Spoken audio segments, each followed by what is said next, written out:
Listen to the vibes.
Thank you very much. Let's Rob Mount on drums.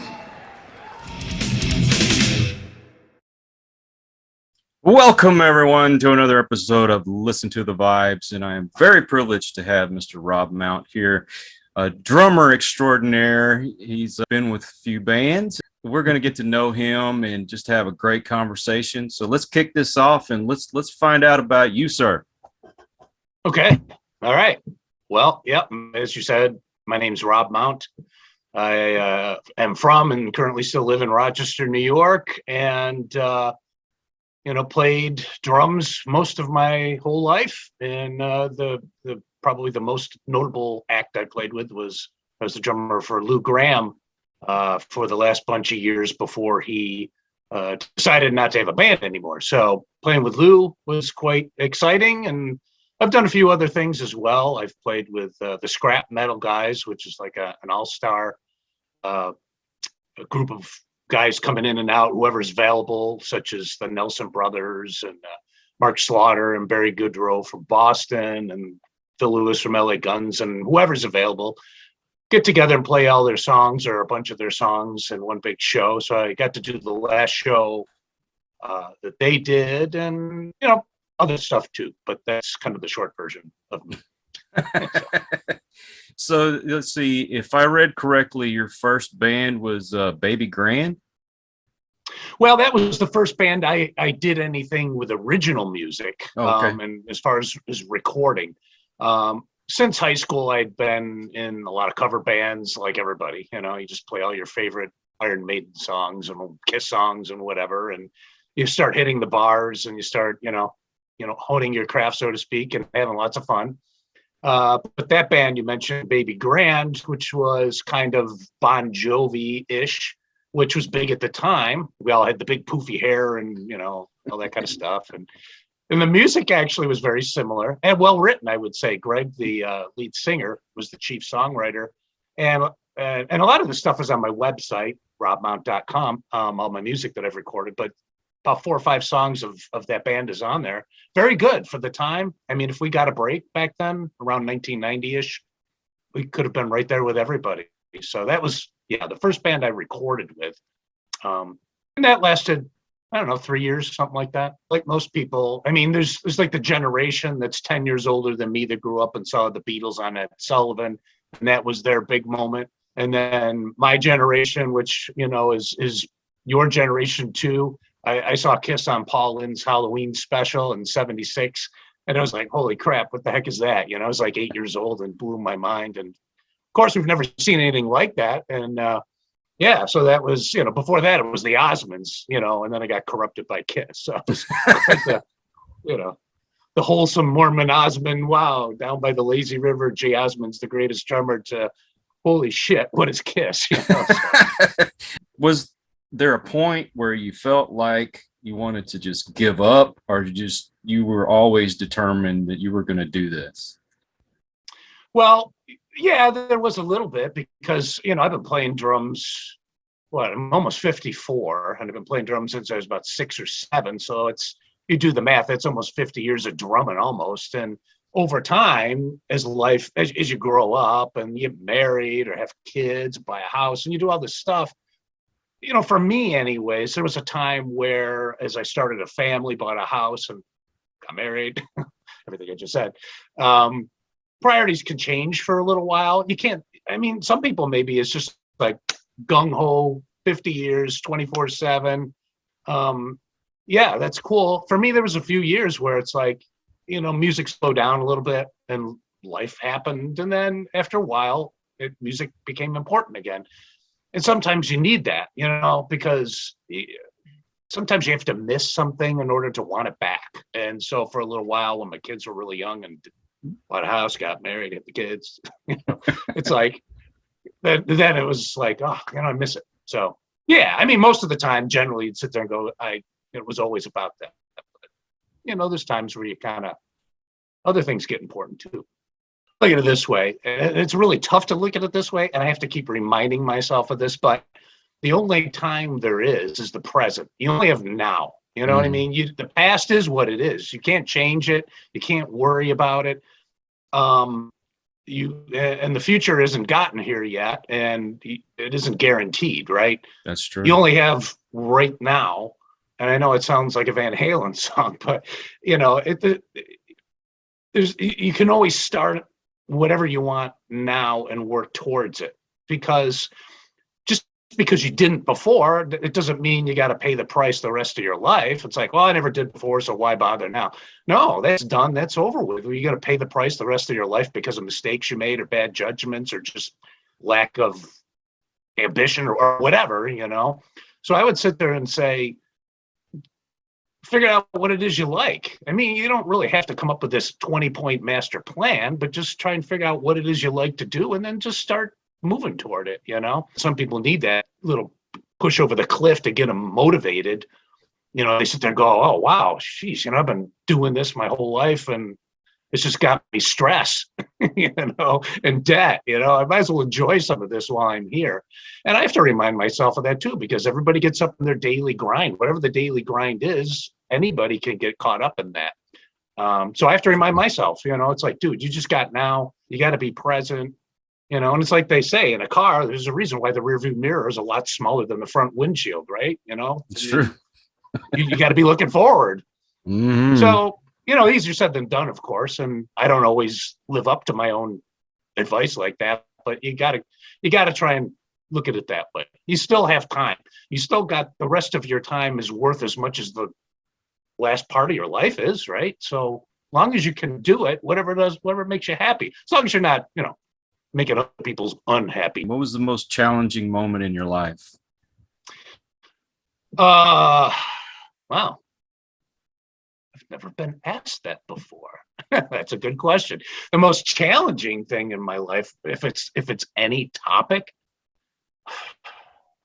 I don't know. I mean, I don't have an answer to that. I could probably say being a parent would be definitely one. I mean, I have 2 kids, and trust me, you're never prepared. You can think that one through until you're blue in the face, but until your baby, pops out into the world, you're not prepared. You know what I'm saying? It's like, I had a friend of mine who used to ride me for a while about being a parent because he didn't have any kids at the time. And after he had kids, he would sit there and tell me, he goes, yeah, those times I was on your ass about that. Well, now I get it. Now that I have my own kids. And I'm like, see, so yeah, I guess that could be one of the answers. I mean, other than that, musically, one of my biggest challenges would, I don't know. I don't have an answer. Maybe playing in Lou, but I wouldn't say that was a big challenge. I mean, the only thing was it was on a much bigger scale than what I was generally used to.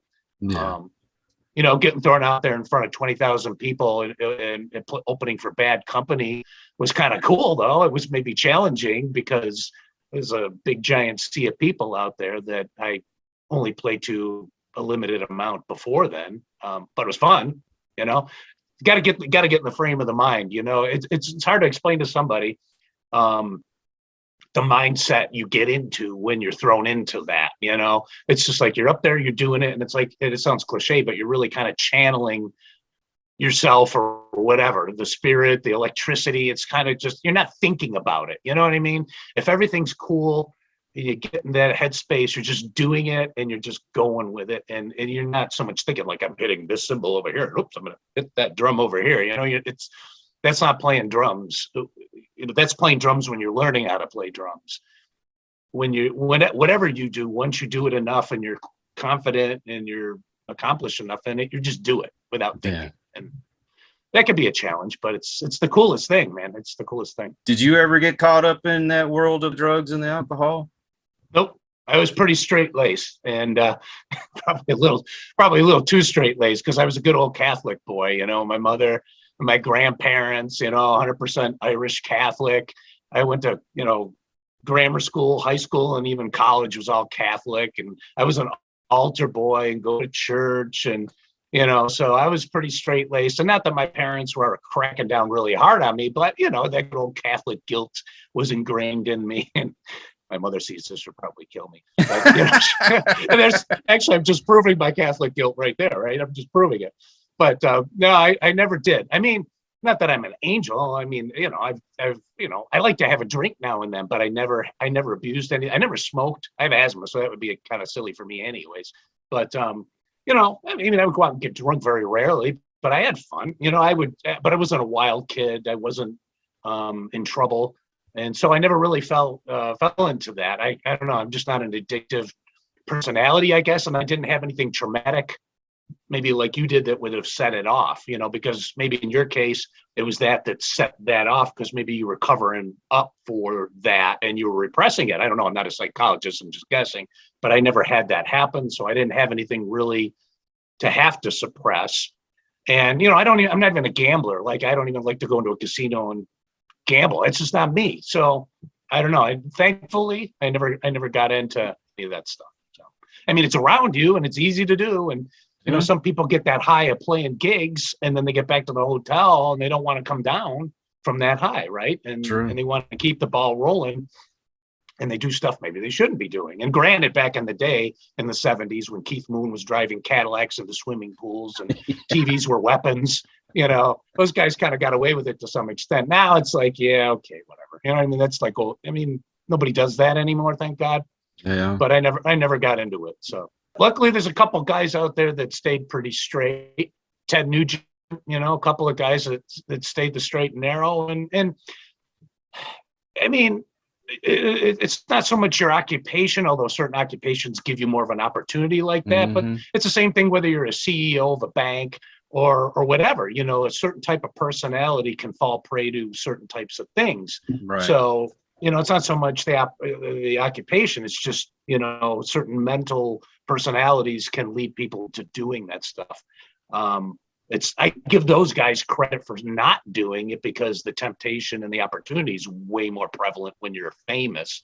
But everybody's got their vice. I mean, Gene had his woman, so it's cool. As long as it was consensual and nobody was getting, hurt or whatever, then have at it. It's cool. And it's cool at least to have a couple guys out there that you can look up to and stay straight and narrow if that's what you choose. I just was never one of those people that felt I had to, smoke a joint or drink a 6-pack to fit in. The peer pressure thing never really worked for me, and it still doesn't. I don't care what people think. I mean, I'm not going to do something to fit in with somebody else. I'm me, and like it or lump it. I don't give a shit. And the older I get, the more I feel that way. Life's like a bus. I look at it this way. And as you're going down the road on your bus, certain people get on for a little while. You go down the road with them, and then they get off. And then maybe later they'll get back on. I mean, who knows? I mean, it's just people get on your ride as you come and go. And if it is what it is. Some people come back in decades later and who knows? But you got to kind of stay true to what you do and what you want. That's true. And the problem you run into, and this is the sad part, is, but it's a good saying, and I'm paraphrasing it, but you really know a true friend based on how they treat you when they don't want you for something or they don't need something from you, right? Mm-hmm. If they're cool with you and want to be with you and help you and just like you for you, when you've got nothing to offer them other than friendship, then that's a true friend. But there's, as well as I do in life, and especially in the music business, there's too many phonies out there that they want to pretend they like somebody and they'll schmooze up to people, but they're only looking into that because they want something or they think that person has something to give them.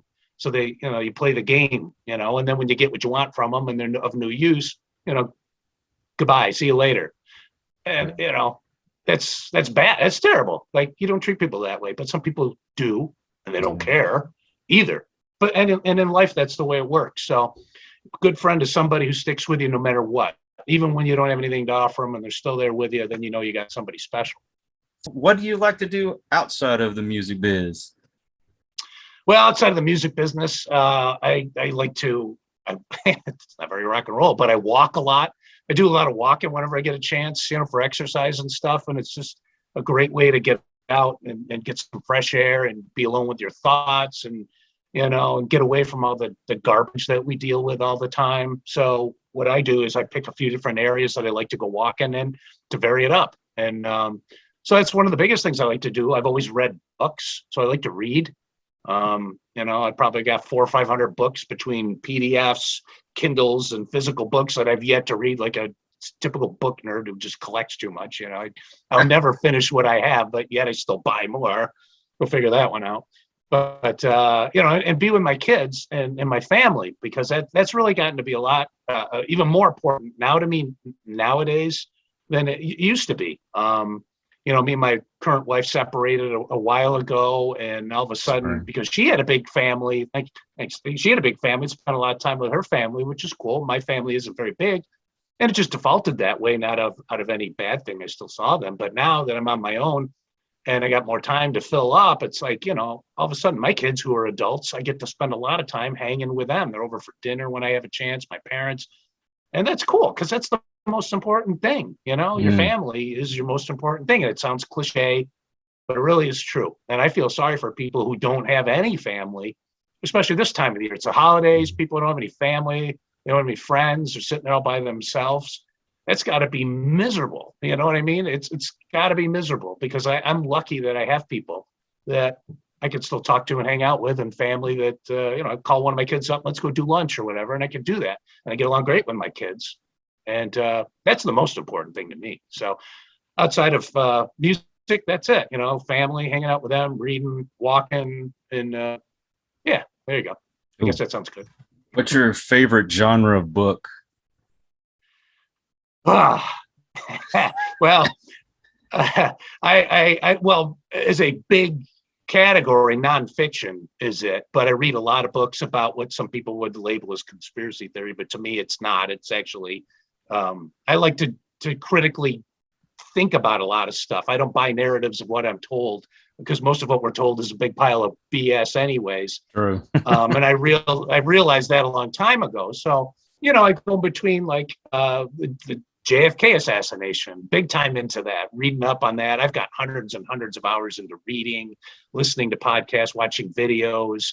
And you start to see that if they lie about a certain thing, then maybe they're lying about other things that have happened. So you start getting into other things like, 9/11 and all that kind of stuff, where you start realizing that, I don't know. I mean, I'm not people do what they want with any of this stuff, but you can even go to today right now. And once you've been lied to enough times by certain people, why would you believe anything they say? So I'm just saying, critically think, use your own brain.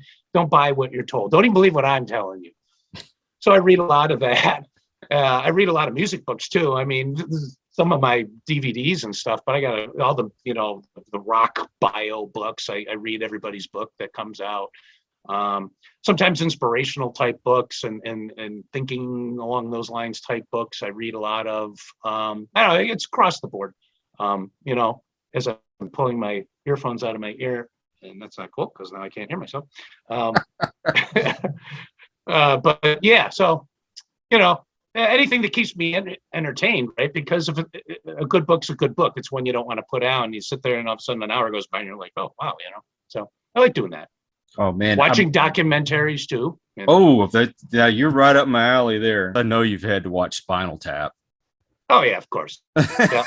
Oh yeah. Well, lived a lot of it, getting lost behind the stage. I mean, come on, everybody. We've all gone through that. I have on my YouTube channel, I think, at least a couple bloopers videos. I mean, where cymbals go like this in the middle of a song, even though you took a wrench to tighten it before the gig, it'll still fall and sticks at me in the face. And dude, trust me, it's all happened. It's you name it. Is that like the funniest thing that's ever happened to you?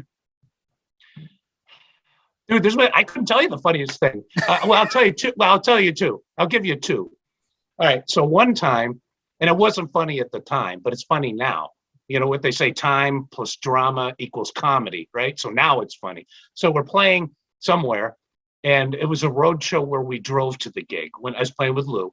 And on gigs we drove instead of flying. We could bring the big giant foreigner jukebox, the inflatable one that goes, blows up 30 feet or whatever. So our stage guy decided to set it up right behind my drums where it goes, but a little too close.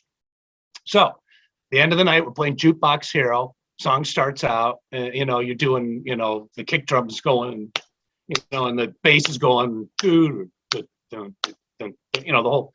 So the thing starts going up, and I'm just looking out at the crowd. I don't know what I was looking at. I'm just looking out, spacing out. And all of a sudden, hit the kick drum. All of a sudden, I hear a cymbal go crash. I'm like, what the hell was that? I look over, and my very far cymbal behind my last tom is no longer there. But the jukebox is now there. And I'm looking at our stage guy. I'm like, hello, what the fuck? So he's running out. He picks up the cymbal, and it's on my YouTube channel, so you can find the clip, because the jukebox inflated and took out the cymbal, and it went flying towards our keyboard player, Jeff Jacobs. And luckily enough, it didn't hit him or his gear. And so he puts the cymbal up, and I just gave it a big crash right in his face, because it was his fault. I was so ticked off, Luckily the cymbal didn't break, but it still has a dent in it. Thanks, Bob, I will add. But so that was kind of funny. And it's a good thing I filmed all of our gigs, or most of them, because it's cool to have all this on video for later. And then another time, which I didn't have on video, the first year I was with Lou, I didn't have my video camera. We played with Foghat. And at the end, Roger Earl, the drummer in Foghat, was standing on the side of the stage with some of his people, and he was watching me play. I was watching him play when he was playing, so they were watching us. And I did some sort of real cool around the toms, and when I got around to the right to my floor toms, my right stick flew out of my hand, and the next thing I know, it's going up into the lights. It's going way up there.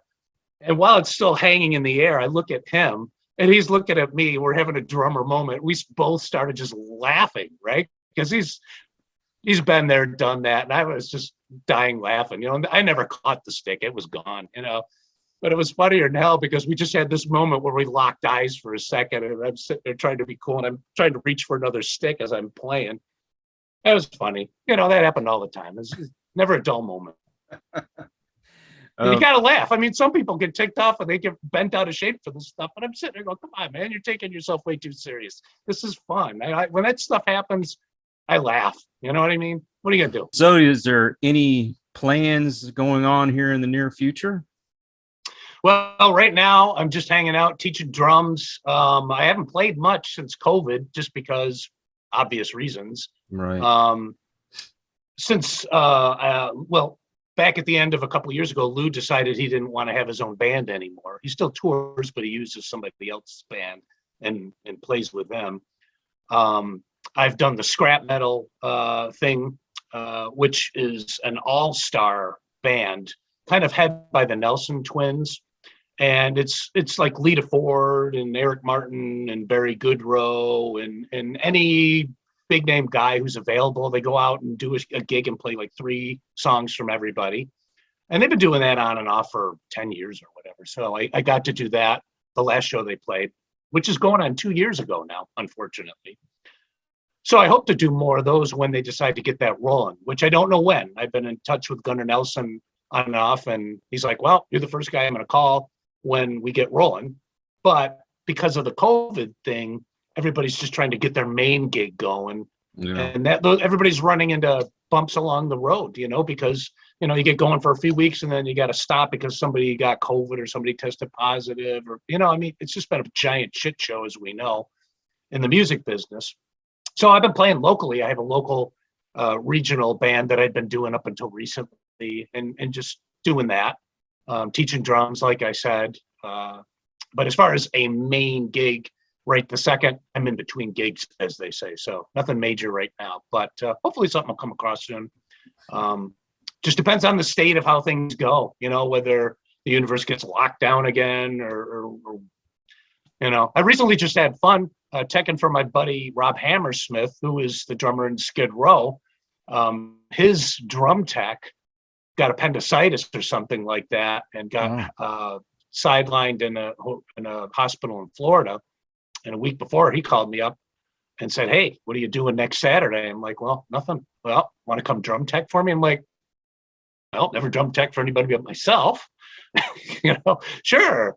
So that was kind of cool. Hung out with those guys. Hung out with Rob. He's a good buddy, real nice guy.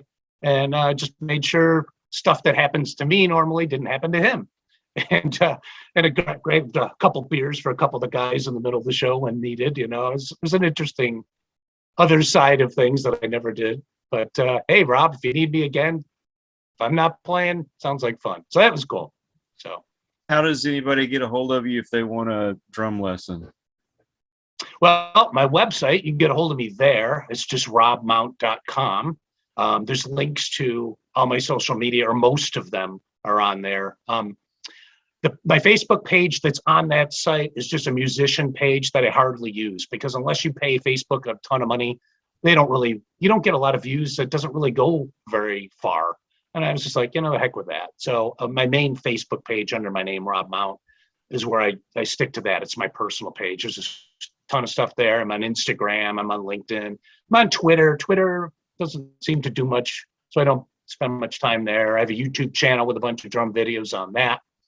If you want to email me, it's just rob@robmount.com, so you can get a hold of me there. I do drum lessons via FaceTime or Skype, and that's kind of fun. So, I've been doing that I used to teach lessons a long time ago, but I picked it back up when I was home off the road in between gigs with Lou. So I've been doing that like 5 years or something, 4 or 5 years, something like that. So it's kind of fun. I'm going to put your links in the description of the video. Appreciate that. I really, really appreciate your time. Thanks for having me on. I appreciate it. Of course. I want to thank everybody that has joined us. If you're new to the channel, thank you for stopping by. I hope you come back. And those of you who are regular to the channel, I appreciate your support. And until the next one, everyone, please take care. God bless and peace. We hope you enjoyed this episode of Listen to the Vibes. You can catch us on Buzzsprout or wherever you listen to your favourite podcasts. And on YouTube. Follow us on Facebook at The Vibes Broadcast Network